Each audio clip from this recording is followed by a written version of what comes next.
Welcome back to the channel. So today I have a Target book haul for you guys. I just randomly went to Target when I got back from Virginia Beach and I picked up a few books. And it's only, 6 books here that I picked up. So I wanted to show you guys exactly what I got. The first book I picked up is called Pineapple Street and it's by Jenny Jackson. And I picked this up honestly because of the cover, but I also saw another booktuber here named Bria Avril. I'm not sure if I'm saying that right, but her channel name is just Bria, Brea. And she talked about this book. She said that it was a good read. I believe it is about some sisters, but I think it is about a street in New York, I think. Let's read the synopsis. Meet the women of Pineapple Street. Darlie, who was born with money, Sasha, who married into it, and Georgiana, the baby and millennial conscience of the family who wants to give it all away. Here in the rarefied world of Brooklyn's 1%, glittering fundraisers, private tennis clubs, and hungover Sunday brunches, the three sisters grapple with problems, both relatable and decidedly less so. Did Darlie make a mistake betting her inheritance on love? Why are middle class Sasha's sister-in-laws convinced she's an Aravisti social climber? Can Georgiana, swept away by first love, make amends for a terrible mistake? I'm sorry, that was horrible. Definitely got to go over that word. But anyways, she mentioned that this book is kind of just about people living their lives, which at first I didn't think that I would be interested in. But actually, when I was reading, or I still am reading, Magnolia Parks, and it is very much so about them just living their lives. Obviously, there's a story there, but they're just living their lives and you're going with them on their day-to-day journey. And I actually very much enjoy that. So I thought that I would pick this up because I'll probably enjoy this as well. So I am excited to read that. I'm going to say I'm excited to read every book because I am excited to read every book. So the next book I picked up is called The Number One Lawyer by James Patterson. And this is a thriller. And obviously James Patterson is not a new author. He's been around for quite some time. But I have not read any of his books. This is the second book that I bought by James Patterson, and I have not read the first one. The other book that I have by him is called First Lady. I talked about it in another video, and this one sounded really, really good. I believe I saw Bethany Noel pick this up, so I was like, okay, I'm going to pick up this book as well because it just sounded too good to pass up. So let me read the synopsis for you guys. Stafford Lee Penny is a small-town trial lawyer with a big-time reputation for winning every case he tries until Penny himself is accused of murder. And I also wanted to go to law school, did not go because student loans. But anyways, yeah, I like reading about the legal field and things like that. So I thought that this book would be interesting. I am super excited to read this. Okay, the next 4 books I picked up all at the same time, and it was actually really, really nice in Target when the customer service rep basically came over to me and she's like, hey, I want to help you with your books because I always usually go to self-checkout if it is open and available. And she was like price matching for me. So she just came up and did it on her own. Like I did not ask her to do that.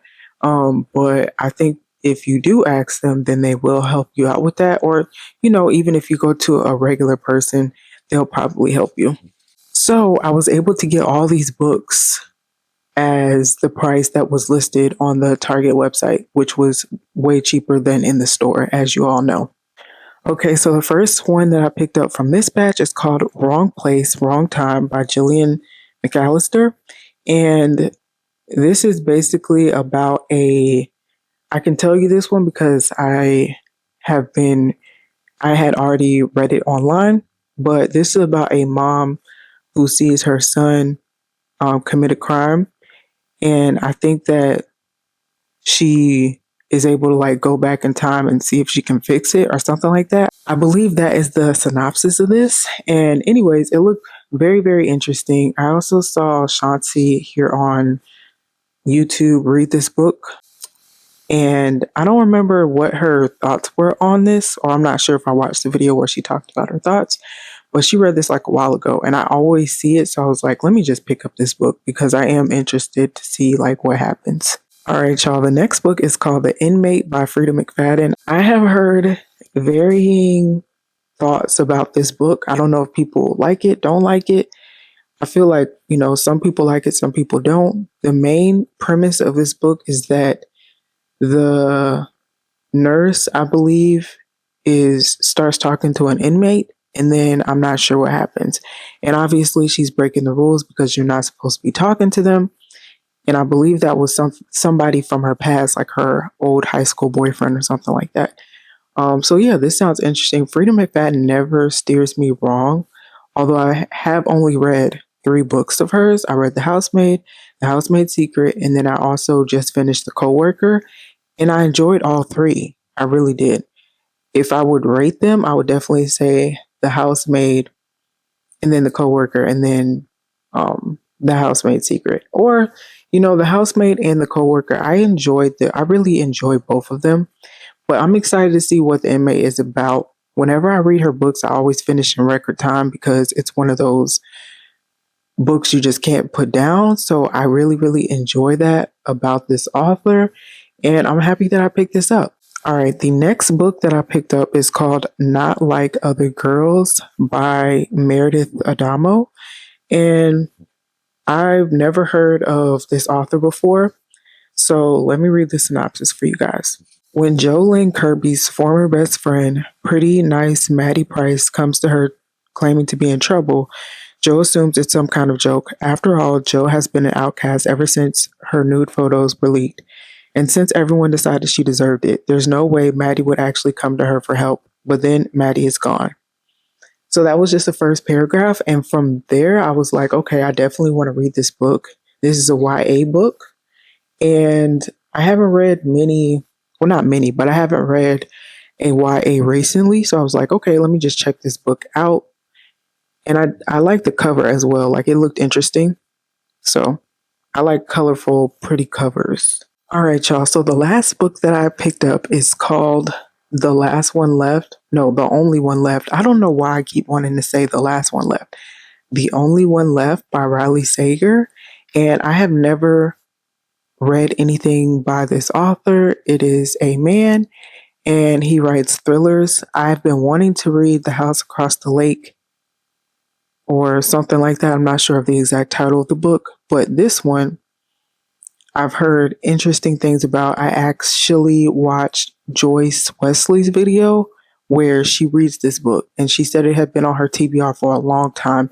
And she said that there were twists and turns up into the last 2 pages of the book. So for me, I definitely want to read something where you're like, oh my gosh, a twist and a turn up until the last 2 pages. That sounds crazy. It sounds crazy. So I wanted to give this book a shot. Let me read the synopsis for you guys. At 17, Lenore Hope hung her sister with a rope. Now reduced to a schoolyard chant, the Hope family murder shocked the Maine coast one bloody night in 1929. While most people assumed 17-year-old Lenore was responsible, the police were never able to prove it. Other than her denial after the killing, she has never spoken publicly about that night, nor has she set foot outside Hope's Inn, the cliffside mansion where the massacre occurred. Stabbed her father with a knife, took her mother's happy life. It's now at 1983, and home health aide Kit McDerry arrives at a decaying Hope's Inn to care for Lenore after her previous nurse fled in the middle of the night.